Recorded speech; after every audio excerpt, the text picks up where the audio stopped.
Hello everyone, myself Khyati Vyas from JMP English Medium Saraswati Group of Education. Today I am conducting this session for Social Studies Grade 3 Chapter number 2 Continents and Ocean. And this is my session number 2 for this chapter. Okay. So first, before we start the session, let me recap the previous session. मतलब previous session में हमने क्या पढ़ा था, एक बार फिर से recap कर लेते हैं, क्योंकि आपको कुछ पॉइंट्स अगर मिस हो गए हैं या कुछ पॉइंट्स में डाउट्स है तो फिर से एक बार क्लियर हो जाए. So first of all we talked about what are continents. Continents मतलब क्या है? कॉन्टिनेंट्स मतलब आपने अर्थ देखा है. Yes, you have seen a globe और अ मैप. मैप या ग्लोब देखा होगा. You see there are water bodies and land forms. correct? either water bodies है या lands है अर्थ के ऊपर, ग्लोब के ऊपर. सो ब्लू कलर ज्यादा दिखेगा उसमें भी. क्यों? क्योंकि पानी ज्यादा है. there is 71% water or you can say 2/3 part of the globe of the earth is water and only 1/3 part that is 29% is land. Now, these big land masses are called continents. ये जो बड़े बड़े land mass है, this full land is divided in 7 parts and these big 7 parts of land are called continents. And big water bodies, बड़ी बड़ी जो water bodies है, इसको हमने 5 part में divide किया है, जिसको हम बोलते हैं oceans. Now, the 7 continents are, कौन से हैं 7 continents? Asia, Africa, North America, South America, Europe, Australia and Antarctica. Once again, let me repeat. Asia, Africa, North America, South America, Europe, Australia and Antarctica. Now, then we also studied the various land forms. अलग-अलग land forms के बारे में हमने पढ़ा था. Land forms मतलब क्या? Land सभी जगह पर एक जैसी होती है? नहीं. क्यों? क्योंकि आपने देखा होगा कि हम जहाँ पर रहते हैं फ्लैट्स है, प्लेन्स है. करेक्ट? कहीं पर ऐसा होता है कि आप यहाँ से अगर आबू जाओ, माउंट आबू, तो वो हिल स्टेशन है. अगेन इट इज हायर, थोड़ी हाइट पर होता है. देन कहीं कहीं पर ऐसा होता है कि आप नदी किनारे हो या ओशियंस के पास हो. सोमनाथ, यहाँ से आप सोमनाथ जाते हो तो उधर ओशियन है, दरिया है, बीच. करेक्ट? तो दैट इज कोस्टल प्लेन. तो वो कोस्टल प्लेन में आ जाता है. देन आप कच्छ भुज अगर जाते हो तो वो क्या है? डेजर्ट एरिया है. करेक्ट? सो इस तरह से लैंड फॉर्म्स में अलग अलग लैंड फॉर्म्स होते हैं. तो इससे हमें क्या समझने को मिला? लैंड फॉर्म्स मतलब the land on the earth surface has different shapes and form. These are called land forms और नेचुरल फीचर्स. तो अर्थ के सरफेस पे लैंड जो है वो अलग अलग किस्म की है, जिसको हम लैंड फॉर्म या नेचुरल फीचर कहेंगे. So we use special words to talk about these features. अब इन फीचर्स को अलग अलग वर्ड से हम यूज करते हैं. कैसे करते हैं? फॉर एग्जाम्पल माउंटेन्स, कहीं किसी किसी चीज को माउंटेन बोलेंगे. Then there are hills, mountains, hills and valleys. Then there are plateaus, there are plains, there are deserts, there are coastal plains. Okay? So ये सारे के सारे अलग अलग किस्म के land form हैं. Then we studied कि mountains, hills and valleys, इनमें से जो बहुत ऊंचे होते हैं, very height, they are called mountains. बहुत ऊंचे हो तो उसे mountains कहेंगे. Then the top of a mountain is called its peak. Mountain का जो टॉप होता है, फॉर एग्जाम्पल ये एक माउंटेन है, तो इधर का ये जो टॉप है इसे हम पीक कहेंगे. Peak, PEAK, peak. Okay? Then the land which is not as high as mountain. Height mountain जितनी नहीं है मगर छोटा है, तो उसे हम कहेंगे हिल. क्या कहेंगे?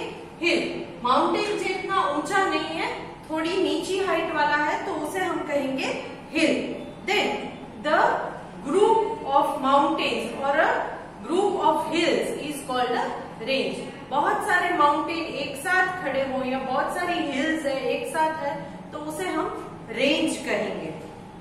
Then the lowland between two mountains or two hills is called a valley.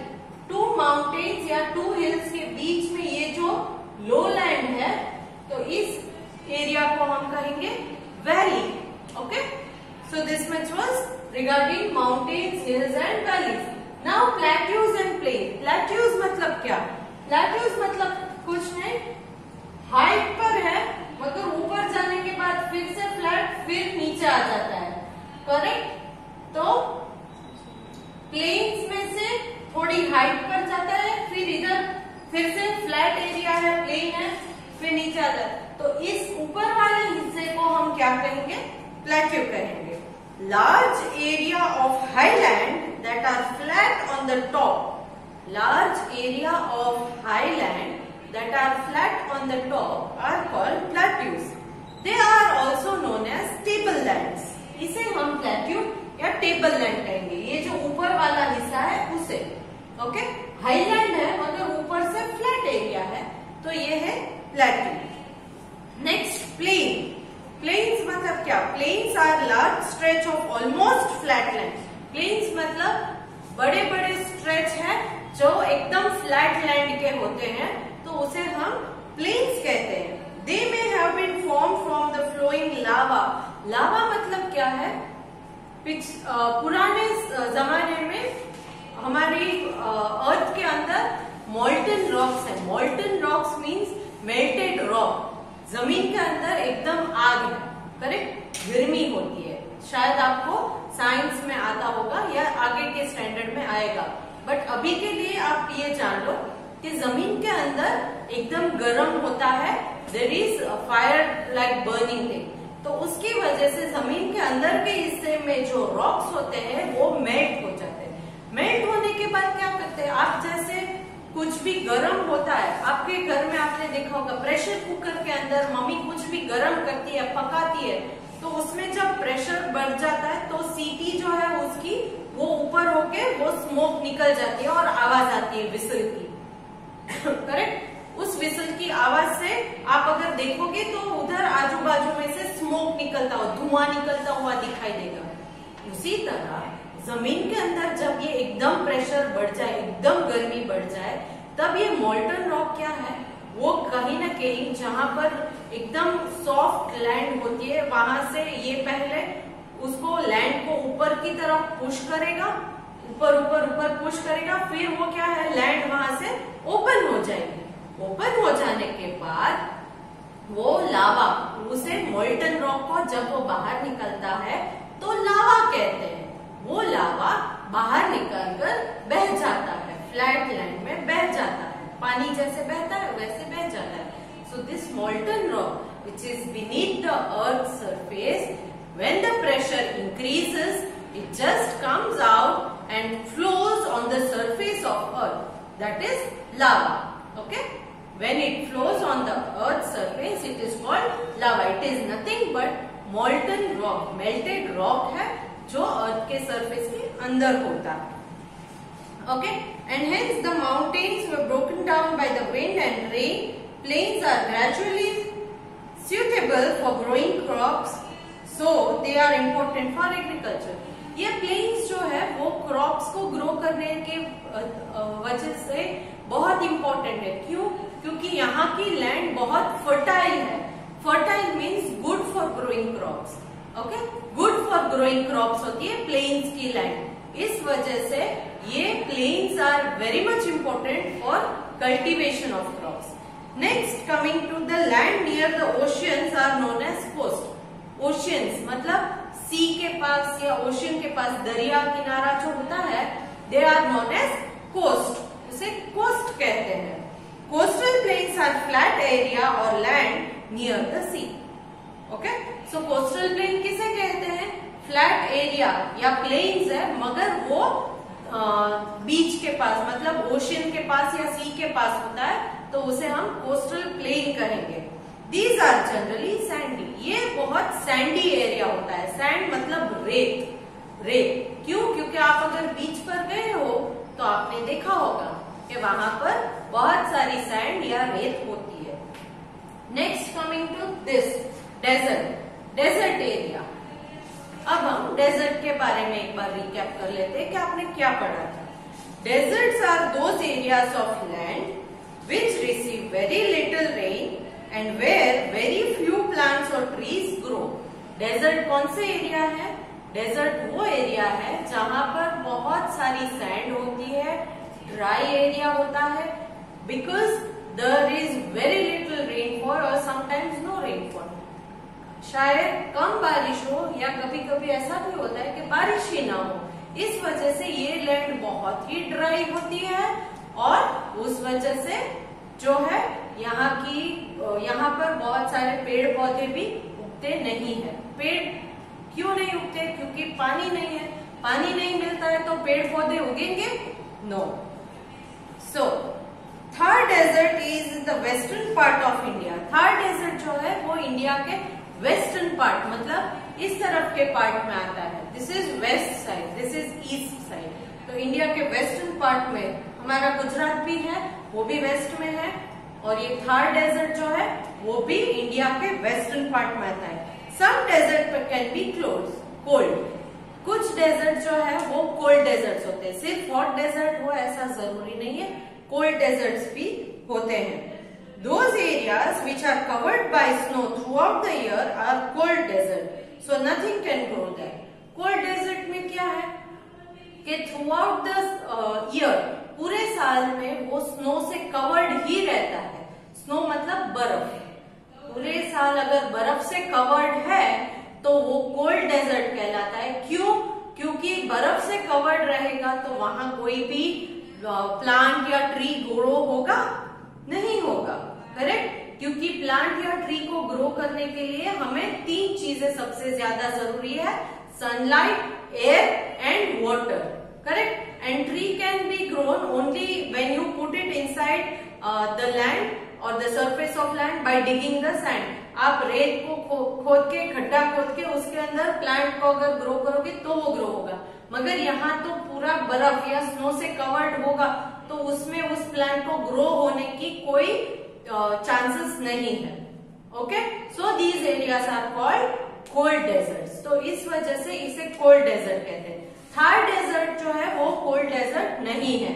हमारे राजस्थान में थार डेजर्ट आता है। Okay, so this was my first sessions recap. Now today in this second session we will learn regarding the oceans.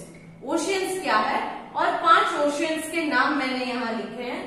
The Pacific Ocean, the Atlantic Ocean, the Indian Ocean, the Arctic Ocean, the Southern Ocean. इस lesson में हम oceans के बारे में ज्यादा deep में नहीं पढ़ेंगे, बट एक हाइलाइट्स में दूंगी। आपके नेक्स्ट ग्रेड में आप इन चैप्टर्स को फिर से पढ़ेंगे डिटेल में। So let us start today's session. Okay, now starting with oceans. Look at the blue color on the map on the map that you have. आपके पास जो मैप है, कोई भी मैप है, तो उसमें आपने देखा होगा, अगर आपके पास पीडीएफ है टेक्स्ट बुक की तो उसमें आप पेज नंबर 225 में देखोगे कि नीचे राइट हैंड कॉर्नर में you will see a small map and you can see blue colour in that. इसमें 2 कलर्स दिए हैं इस मैप में, एक है ग्रीन कलर और एक है blue colour. Okay, so let me show a map to you. This is not the map exactly which is given in your text book, but I am showing you a map so that it will be easier for you. Okay, okay, so now in this map you can see green color and blue color. Now green color is water body and green color is land area, blue color is water body. Okay, can you see the picture? Okay, now let us continue with the session. Now these are the large areas on the earth surface covered by water. ये blue color के जो है वो water bodies है जो earth के surface के ऊपर है। They are known as oceans. इन्हें हम oceans कहते हैं। ये blue color के जितने भी water bodies है बड़े बड़े, उसे हम ocean कहेंगे। The smaller area covered by water are known as sea. और बहुत बड़े हैं तो ocean है, ओशियन से थोड़े छोटे हैं तो they are known as sea, तो उसे हम सी कहेंगे। Next, the water in ocean and sea is very salty. So the big area of the water body is known as ocean. A little smaller area is known as the sea. But do you know? Have you observed कि ये ocean है या sea है? अगर आप वहां पर गए हो तो आपने शायद नोटिस किया होगा कि इसका पानी खारा होता है, salty होता है, correct? So a few oceans are the Pacific Ocean, the Atlantic Ocean, the Indian Ocean, the Arctic Ocean and the Southern Ocean. ये 5 oceans है. There are mountains, plains and plateaus under the sea as well. अब ये जो mountains है या plateaus है या plains है, valleys है, ये sea के अंदर भी होते हैं, बट ऊपर से पानी कवर्ड रहने की वजह से आप उसे नहीं देख पाते। कभी कभी जो है वो माउंटेन या हिल का ऊपर का हिस्सा, पीक जो होती है, वो पानी से बाहर निकलती है तो उसे आइलैंड कहेंगे।